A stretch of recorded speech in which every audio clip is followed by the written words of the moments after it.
ligtas na at kasalukuyang nagpapagaling sa ospital ang biktimang pulis na nagtamo ng 9 na tama ng bala sa iba't ibang bahagi ng katawan.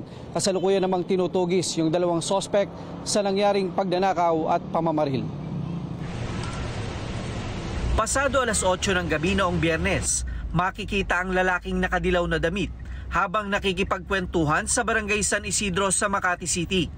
Maya-maya pa, 2 lalaki na naka-helmet na may bitbit na baril ang lumapit at sinubukang hablutin ang kwintas ng biktima.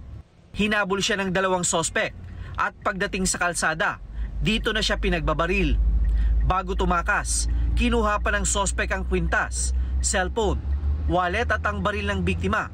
Nakalaunan ay natukoy na isang intelligence officer ng PNP Highway Patrol Group. Initial report po natin ay he is preparing to a contact meeting with a confidential agent ng isa po sa mga kanyang pong hinahawakan na case operational plan. It so happen na bago mo niya kitain itong confidential agent ay siya muna ay nagpa-car wash kasama ang kanyang anak at doon na nangyari yung nakakita po at nakagit po ng CCTV footage. Agad namang naisugod sa ospital ang biktima na nagtamo ng 9 na tama ng bala sa iba't ibang bahagi ng katawan.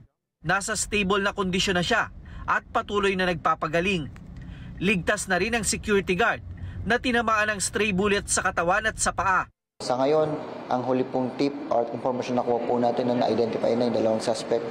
At sa ngayon, hindi muna natin papangalanan. Isa rin din yan sa sinisilip po ng yung backtracking officers kung talagang may sakot din itong mga tao nito sa mga other crimes na nangyari po within NCR. Sa ngayon, robbery o pagnanakaw ang pangunahing anggulo na sinisilip ng Makati City Police sa krimen. Pero hindi rin isinasantabi ng otoridad ang iba pang anggulo, kasama na ang posibleng kaugnayan nito sa trabaho ng biktima. Ang magagawa ng yung PNP-HPD sa ngayon ay kung ano yung maaaring may itulong natin na impormasyon na para po sa mga investigador po natin sa local unit at kung ano pa yung mga vitals na information pa na muli ay talaga ding hinihiling natin no, una sa mga witnesses na pwedeng lumutang at syempre nga dito nga po sa ating biktima na sana nga po ay makapagbigay na po ng statement po niya, personal statement.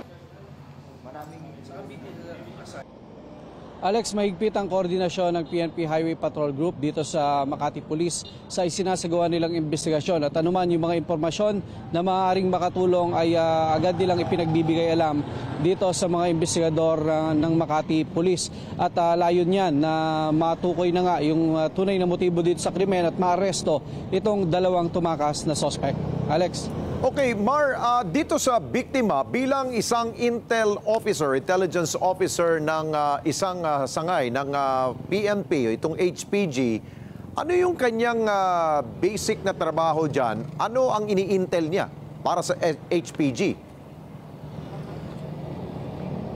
Alex, may specific daw na case operational plan o COPLAN na hawak itong biktima, no? At kasalukuyan ay nagsasagawa siya ng intelligence gathering. Yan ay yung mga civilian na pulis na bumababa sa ground at nakikisalamuha doon sa kanilang mga informante. At nitong bago mangyari insidente ay nagpa-carwash daw muna itong ating biktima at nakatakda siya makipagkita doon sa kanyang informante na magbibigay ng impormasyon kaugnay doon sa didevelop niyang COPLAN. At ito na nga, nangyari yung krimen. Kaya hindi inaalis sa investigasyon yung posibilidad na kaugnayan nito sa kanyang trabaho dahil bilang intelligence officer, sila talaga yung bumababa at nagtatrabaho dito sa mga malalaking operasyon ng kanilang mga unit. Alex? Nabanggit ba ng pamunuan ng HPG na posibleng maaring carnapping o may mga sindikato sa carnapping ang kanyang tinututukan dito?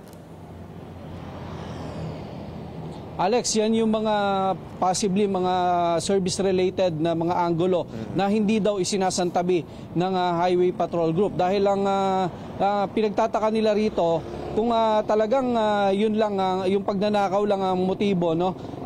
Bakit yung base sa kuha ng CCTV ay hindi agad binaril itong ating biktima. Actually, nakipaghabulan pa siya bagaman may dalang service firearm itong ating pulis ay hindi niya nagawang makipagbarilan, no, doon sa dalawang humabol sa kanya na suspect. Kaya yan din yung mga nais malaman ngayon ng investigador ng Makati Police. As soon as makapagsalita at makausap na nila itong biktima, hihingi raw sila ng mga karagdagang impormasyon para makatulong sa pagresolba nitong krimen. Okay, Alex. maraming salamat sa iyo, Mark Gabriel. Mata natin sa Campo Crame.